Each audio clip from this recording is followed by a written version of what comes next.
You may have heard the term metadata before, and it might sound pretty technical, but it's really not. Today on the Lightroom Whisperer, we're going to demystify that term metadata and give you an idea of how it can actually help you in Lightroom Classic. We have a lot to do today, so let's get right to it.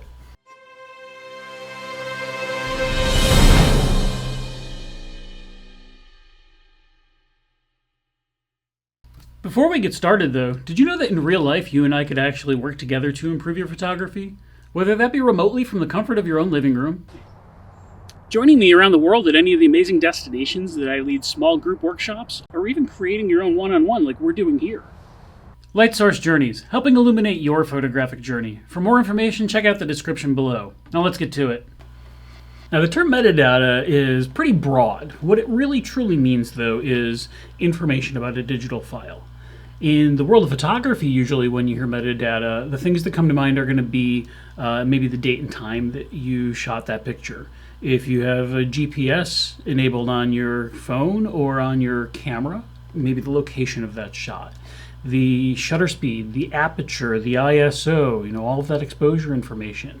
In my cameras, I have the ability to even type in my name and copyright on there. So in every single shot, it'll put the year with the copyright symbol on my name. Now, as we start moving into this, though, because you do have all of the information with that digital file, the metadata allows you to really delve in pretty deep. So let's just start out. We're going to take this picture here, and if I'm in my library, and I go over and look underneath where the keywords are, you'll see the metadata tab. This, out of the box, is going to show you things like the file name, the folder that this lives in Lightroom. You can see it does have my copyright on here. It has the creator name because I have that listed there. I do have a rating on this one in Lightroom, so it's showing me that, along with the date it was taken. And as we move down here, the dimensions and my email. There's a lot of things, though, that this has the ability to store. Now, if you come down to Customize here, you can actually really dictate what's shown in this area. This is the default stuff, but if there are certain things that for your type of shooting might be more handy to have up there, you can go through all of these separate options, and anything checked will show up in that panel over there. Now, I don't need anything added over there, so I'm going to go ahead and hit Cancel. But let's say I wanted to change the email address that's linked to all of these files. All you need to do is go over here and click in that area. As long as it's a little box, you can go through and type in that new email address, and it'll remember that for you. Now, the other ones here, like rating, the date, those guys that don't have that little gray box around it are things that you can't change in this specific area. They'd be changed in other areas, like where the folder location is, for instance. Now, as we continue with metadata, you got to remember all that information is stored with the file, so there's a lot of things you can actually search for files for. So I'm going to go now just up to all photographs.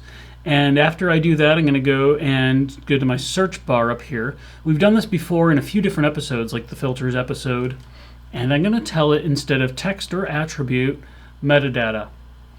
This is going to allow me then to go through, as the default, the date files were taken, the cameras that I've taken files with, and this is including all my phones. You can see I've actually used 139 different cameras that this Lightroom has seen. Lenses, all 181 of those lenses I've used are stored here, and even the focal range of that lens. So if I used a 24-70 and I was zoomed to 25.2 millimeters, it's going to tell me that. And I now can see the 4 pictures that were taken at 25.2 millimeters zoomed in on a 24-70. So you've got a lot of information you can see right at your fingertips, but there's a lot more than that. If we go to any of the headings, like in this case the focal range heading here, and click, you can actually go through and see any of this information when it comes to the metadata. Now you can get into some pretty interesting stuff like camera serial number. Why would you care about that? Let's say you actually had 3 photographers working for you at a wedding. I can go through now, and if I had this photographer with this camera, and I know that serial number, I can identify was shot exactly by just that specific person, even though they were all shot on the same day. So there's a lot of different things you can dial in here. If you're wondering what all of the pictures that were taken with longer shutter speeds, like 30 seconds for instance, look like in this shot, I can go shutter speed, I can go to 30 seconds, got a lot of different shutter speeds I've shot. And you can see out of the 1,513 pictures I've shot at a 30-second shutter speed, every single one of them is here displayed for me now.